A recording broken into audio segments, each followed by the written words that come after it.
ভাই এটা কি মেয়ে বাচ্চাদের স্কুটি নাকি ছেলে বাচ্চাদের? ভাই ছেলে মেয়ে উভয়ই চালাতে পারবে এমন স্কুটি নিয়ে এসেছে। কালারটা দেখেন, একদম রিয়েল যে বাইকের কালার থেকে সেম কালারটা করা। আর এটা স্টার্ট দেওয়ার সাথে সাথে কিন্তু সামনে লাইটিং হবে। Wow. এটা ছেলে বাচ্চা হোক মেয়ে বাচ্চা হোক সবারই কিন্তু খুব পছন্দ আসবে। আর এখানে কিন্তু মিউজিক আছে, হর্ন আছে, গান বাজনা আছে, সবকিছু কিন্তু আপনারা এখানে পেয়ে যাচ্ছেন। এখানে কিন্তু দুই পাশে এই দেখেন ক্যারিং বেল দেওয়া আছে। এখানে কিন্তু সাউন্ড কমাতে বাড়াতে পারবেন আপনারা আপনাদের মন মর্জি অনুযায়ী। এখানে কিন্তু ডাবল চাকা দেখা যাচ্ছে, বাচ্চারা কিন্তু পড়ার কোনো সুযোগ নেই। আর এখানে কিন্তু এক্সট্রা বক্স দিয়ে দিচ্ছি আমরা যাতে বাচ্চারা খেলনা টেলনা রাখতে পারে। আর এখানে ক্যারিয়ার থাকবে, বাচ্চা পড়ে যাওয়ার কোনো সুযোগ থাকবে না, ঠিক আছে?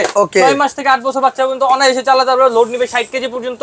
যারা স্কুটি সিস্টেম যাচ্ছেন সবাই তো বাইকটা দেখে দেখে অভ্যস্ত, যারা স্কুটির মধ্যে নিতে চাচ্ছেন এটা কিন্তু আপনার জন্য বেস্ট একটা অপশন হবে এবং বেস্ট একটা চয়েস হবে। তো এটাও কিন্তু আমরা বাংলাদেশের 64 জেলার প্রত্যেকটা থানায় থানায় হোম ডেলিভারি দিয়ে দিচ্ছি। ঘরে বসে প্রোডাক্ট অর্ডার করতে পারবেন। আর আজকে এটার প্রাইজিংটা দিয়ে দিচ্ছি ধামাকা ডিসকাউন্টে 14,000 টাকার গাড়ি মাত্র 8,500 টাকা অনলি। ওকে, নিতে হলে অবশ্যই স্ক্রিনে এখন আমাদের যোগাযোগ করবেন।